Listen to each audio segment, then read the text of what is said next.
भाइयों बहनों, यहाँ इतने सारे युवा हैं, आपको मैं पूछना चाहता हूँ, 8 साल से मुख्यमंत्री है केसीआर जी, कभी सचिवालय गए हैं क्या? बताइए, गए हैं क्या? और जोर से बोलो, गए हैं क्या? क्यों नहीं जाते हैं? क्यों नहीं जाते हैं? मैं बताऊं आपको, एक तांत्रिक ने कहा है कि अगर सचिवालय जाओगे तो सरकार गिर जाएगी।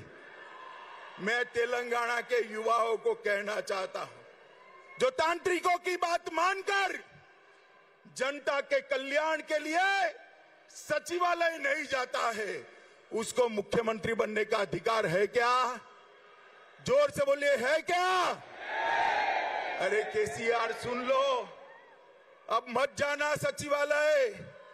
अगली बार सचिवालय जाने का टाइम भारतीय जनता पार्टी के मुख्यमंत्री का है। भाइयों बहनों, मोदी जी के नेतृत्व में भाजपा शासित सभी राज्य दिन दूनी रात चौगुनी प्रगति कर रहे हैं। तेलंगाना का ऋण बढ़ रहा है, प्यास बुझती नहीं है, युवाओं को रोजगारी नहीं है, इंडस्ट्री आती नहीं है, डेवलपमेंट होता नहीं है, पूरा देश आगे बढ़ रहा है, तेलंगाना पीछे जा रहा है। यह परिस्थिति तेलंगाना के लिए अच्छी नहीं है। मैं आज इस पवित्र मंच पर से आप सभी को अपील करने आया हूं। मोदी जी भी अभी आने वाले हैं, नड्डा जी और संजय बंडी भी भाषण करने वाले हैं। मैं आप सबको अपील करने आया हूं, एक बार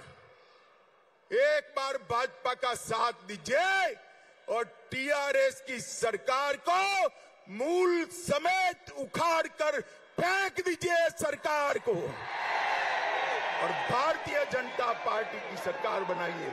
मैं आपको विश्वास दिलाता हूं, टीआरएस ने जो नहीं किया वो सारे वादे भारतीय जनता पार्टी पूरा करेगी, भारतीय जनता पार्टी की सरकार पूरा करेगी। मैं फिर से एक बार आपके विराट जन समर्थन के लिए हाथ जोड़कर तेलंगाना की महान जनता का धन्यवाद कर मेरी बात समाप्त करता हूं।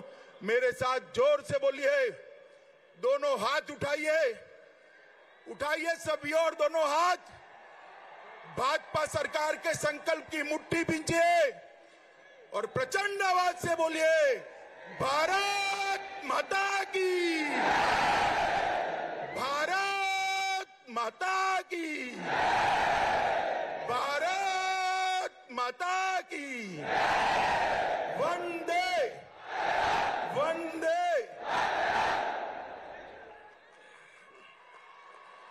माननीय अमित शाह जी की धन्यवादाలు।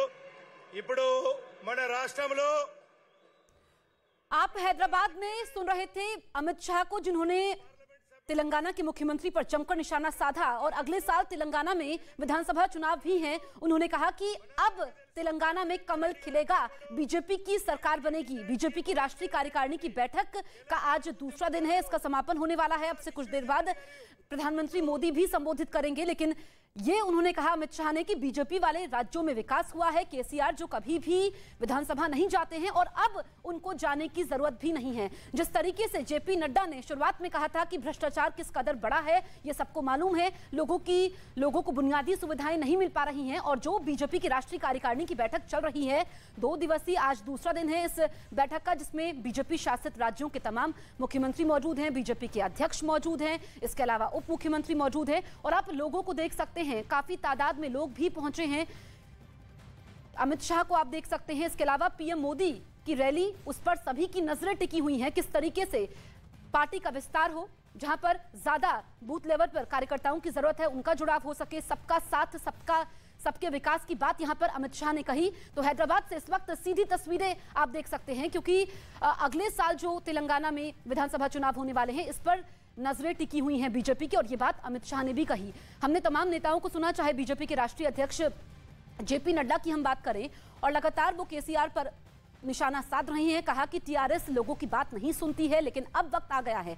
बीजेपी का जो मिशन दक्षिण है उस पर बीजेपी की नजरें टिकी हुई हैं।